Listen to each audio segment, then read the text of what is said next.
Esta semana, desde el Observatorio Crítico y Visual de Justicia Transicional, el colectivo de Mosaico, Voces y Territorios, ha buscado a través de diferentes publicaciones comprender cuál es el rol de la naturaleza en los escenarios de justicia transicional. El día de hoy invitamos a tres docentes que parten de diferentes lugares de enunciación académica, quienes desde su perspectiva nos contarán cómo comprenden la relación entre conflicto armado y hotspots de biodiversidad. En primer lugar, escucharemos la voz de Nicolás Urbina, quien se ha enfocado en trabajar desde la conservación de la biodiversidad, ecología de paisaje, ecología de anfibios y reptiles. En segundo lugar, María Cristina Hernández, profesora del Departamento de Filosofía e Historia del Derecho de la Universidad Javeriana, que se ha enfocado en trabajar temas como derecho y territorio y justicia social. Y por último, Pablo Andrés Ramos, profesor y director de la carrera de Ecología de la Universidad Javeriana, que se ha enfocado en temas como género y conservación de la biodiversidad, conflictos socioambientales, cooperación y comunidad. Bueno, para poder comprender la relación entre los hotspots de biodiversidad y el conflicto armado que puede haber en ellos, pues primero tenemos que entender qué es un hotspot y luego entender por qué los conflictos armados. Entonces comencemos con la parte de los hotspots. Un hotspot de biodiversidad es un área que tiene muchísimas especies. Pues dicen que tiene que tener más de 1500 especies de plantas y pues obviamente en animales también una gran cantidad, por lo cual es un área irreemplazable si se pierde. Es decir, de perder esta área, perderíamos una gran cantidad de biodiversidad en el planeta. Entonces, eso por un lado. Pero otro de los requisitos para que sea llamado hotspot, una de estas 25 áreas importantes en el planeta, es que además este lugar ya haya perdido previamente más del 70% del hábitat original. Es decir, que estamos hablando de un sitio muy rico en especies, pero que además solamente le queda menos del 30% de su cobertura vegetal. Entonces ahora es donde entramos a pensar, bueno, ¿y por qué le queda solo el 30% si tenía tantas especies? Pues resulta que en cada uno de estos 25 hotspots, pues tienden a estar en países pobres o en desarrollo, donde pues obviamente hay una gran cantidad de personas viviendo allí. Se calcula que en estos hotspots viven más de 2100 millones de personas que pues viven y dependen mucho de los servicios ecosistémicos que proveen estos sitios. Entonces, pues, ¿por qué tiene que deforestar la gente para sobrevivir? Pues porque seguramente no hay unas condiciones adecuadas de educación, de salud, de desarrollo de economías locales, familiares, heterogéneas. eh, y pues esto tiene mucho que ver con la dominancia seguramente de economías de escala, monocultivos gigantescos que no apoyan mucho a las personas o campesinas, digamos, locales, y esto hace finalmente que las personas terminen deforestando pues lo poquito que les queda de bosque. Y pues también una gran tasa de deforestación como la que se vive en estos hotspots, como les decía, más del 70% ya se ha perdido, pues también nos habla del el poco control que tiene el gobierno sobre su territorio, y eso nos habla de una gran corrupción. Entonces, desafortunadamente, muchos de los países que tenemos hotspots de biodiversidad, pues son países que tienen un altísimo nivel de corrupción. Y entonces dentro de ese alto nivel de corrupción, alto grado de pobreza, pocas oportunidades para las personas, poco educación, salud y como les decía, un apoyo a tener una economía familiar mucho más heterogénea en el campo, pues surge que las personas comiencen a rechazar este tipo de gobiernos y en algunos casos terminan decidiendo tomar la justicia por cuenta propia y armarse. Y ahí es donde comienza el conflicto armado en este tipo de hotspots. Eh, por lo general, este tipo de conflictos pues comienzan como algo muy filosófico, muy de queremos cambiar el gobierno, no nos sentimos escuchados, pero desafortunadamente con el paso del tiempo, muchos de estos grupos terminan comenzando a ver un negocio en la causa. ¿Negocios como qué? Negocios como los cultivos ilícitos, eh, digamos, de amapola, de coca, de marihuana, pero también tienen pues una parte muy fuerte de tráfico de armas, muchas veces también tráfico de personas y tráfico de flora y fauna nativos. Entonces, pues todo este empaquetamiento de mercado ilegal termina generando cada vez más deforestación, porque pensemos que si un grupo ilegal comienza a cultivar, eh, por ejemplo, coca, y el gobierno comienza a aspersar DDT o algún tipo de químico para matar estos cultivos, pues simplemente lo que hacen estos grupos es meterse más adentro del bosque y volver otra vez a poner su cultivo. Entonces lo que han demostrado algunos estudios en Colombia es que en la medida en que se comienza a aspersar y a quemar estas plantas de cultivos ilegales, pues simplemente los grupos al margen de la ley comienzan a deforestar más y a meterse cada vez más en el bosque. Esto no genera una deforestación masiva como lo hace la ganadería, por ejemplo, por apropiación de tierras, sino que estamos hablando de huequitos y huequitos y huequitos en el bosque. Y eso lo que nos genera es una degradación. No es tanto el gran grado de deforestación, sino una degradación muy fuerte en los ecosistemas que, pues como les decía antes, aunado a la contaminación para la producción de estos cultivos, más el tráfico ilegal en el que se ven embebidos estos grupos armados, pues comienza a generar una crisis de biodiversidad en los sitios donde habitan. Bueno, pues la relación entre puntos calientes de biodiversidad y conflicto armado creo que es la misma relación que puede existir en cualquier territorio en el que se presente un conflicto armado, y es que pues además de que existen unos daños sobre las personas, también pueden existir unos daños sobre el territorio que se extienden más allá de las delimitaciones políticas y administrativas de este. Lo de puntos calientes de la biodiversidad creo que pues muestra que existen algunos territorios que por sus características pueden llegar a contener o tener elementos por los que pareciera deben merecer una atención o una protección o la activación de aparatos jurídicos de protección y de conservación especiales. Sin embargo, creo que si no pensamos que esos aparatos jurídicos especiales o la activación de esos distintos mecanismos de lo que en Colombia se denominan como áreas protegidas, si la activación de esos mecanismos de áreas protegidas eh, no se hace en compañía de quienes habitan esos territorios o con la mente abierta que esos territorios también puedan ser habitados por personas, pues eso también puede ser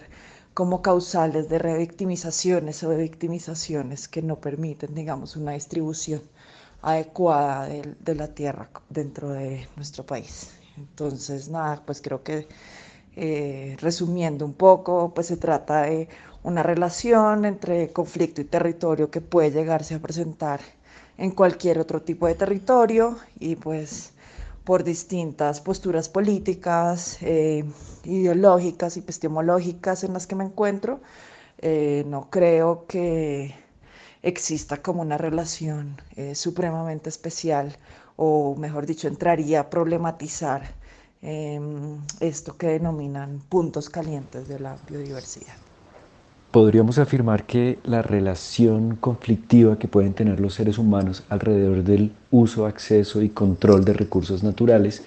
es algo que se ha presentado de manera histórica en la formación y el establecimiento de las culturas humanas a lo largo del mundo,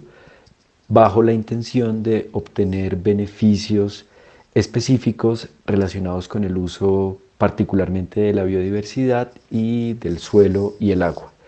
Esa relación empieza a volverse conflictiva en términos sociales en la medida en la que se identifican algunas inequidades o desequilibrios en esas condiciones de acceso, lo que hace que los individuos, a través de diferentes estrategias, promuevan mecanismos para mejorar sus condiciones de acceso sobre otras personas que también tienen algún interés particular sobre esos recursos. A lo largo del tiempo, esa situación se ha venido complejizando en la medida en la que no solamente acceder y controlar un recurso se vuelve un insumo importante, sino que también las actividades económicas han empezado a generar impactos negativos en el estado de esos recursos, promoviendo entonces deterioro y a partir de eso se genera una nueva configuración que es algunos actores que no solo no tienen acceso a esos recursos, sino que aparte de eso perciben las condiciones negativas de ese deterioro de los recursos naturales. Podríamos hablar de agua contaminada o de suelos improductivos o de estructura del suelo que se ve intervenida en la medida en la que hayan actividades, podríamos decir, extractivas minerales. Entonces eso modifica las condiciones de los recursos naturales y a su vez entonces interviene de manera negativa en los medios de vida de muchas personas. Esto entonces se ha venido dinamizando, complejizando, cada vez es más presente alrededor del mundo, cada vez hay más situaciones que podemos denominar conflictos ambientales o conflictos socioambientales, donde ya trascendió un poco la situación de la competencia por un recurso a dificultades en llegar a acuerdos para manejar de manera conveniente esos recursos y en muchos casos entonces el uso de esos recursos por una parte de la población puede generar perjuicios a otra. Ahora, cuando miramos eso relacionado con lugares donde hay alta biodiversidad o lo que podríamos denominar los hotspots de biodiversidad, que en el país tenemos muchos, se refleja entonces en que muchas de las decisiones de los actores privados disminuye la calidad ecosistémica y por ende entonces disminuye la diversidad biológica que hay en ese lugar. Y eso entonces genera también muchos perjuicios porque hay grandes comunidades ubicadas en esos hotspots de biodiversidad que basan podríamos decir el 100% de sus necesidades económicas en el uso de esa biodiversidad. Entonces ahí se presenta otra dinámica de lo conflictivo y es la competencia en el acceso sobre recursos que son claves para el desarrollo a futuro social y económico de ciertas comunidades. A partir de eso también se puede identificar un traslape en estas zonas altas en biodiversidad con la existencia de recursos que son claves e importantes para muchos actores. Podemos hablar de oro, podemos hablar de madera, podemos hablar de agua, lo que entonces complejiza aún más las condiciones de esos lugares ecosistémicamente ricos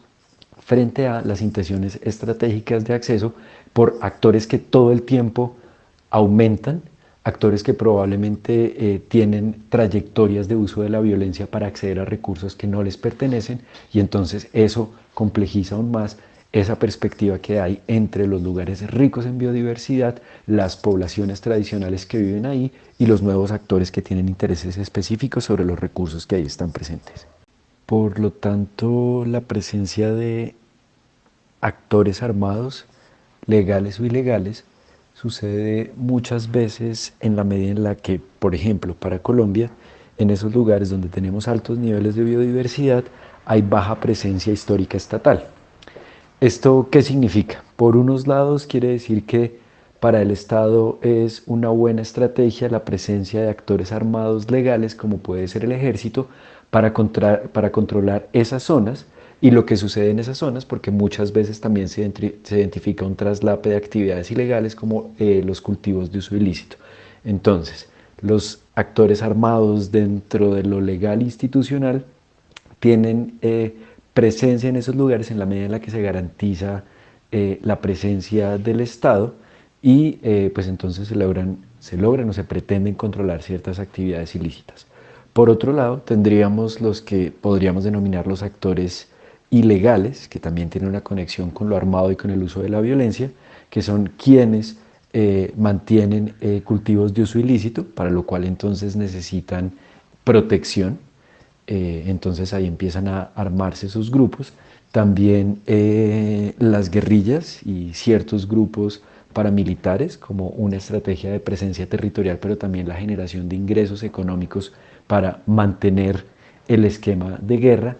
Y pues también hablamos de ciertos actores que no podrían estar dentro de este paquete de los legales o los ilegales, sino que son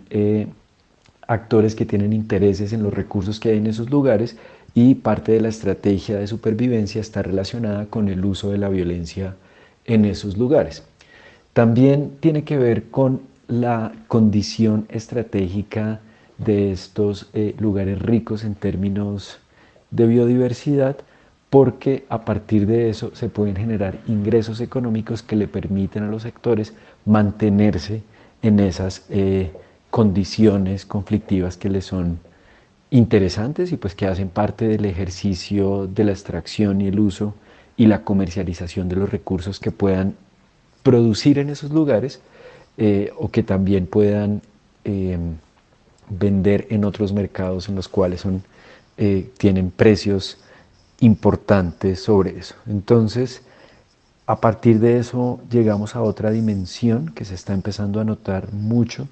y es muy importante y es también preocupante y objeto de análisis para todas las personas interesadas en esa relación entre conflicto armado y recursos naturales,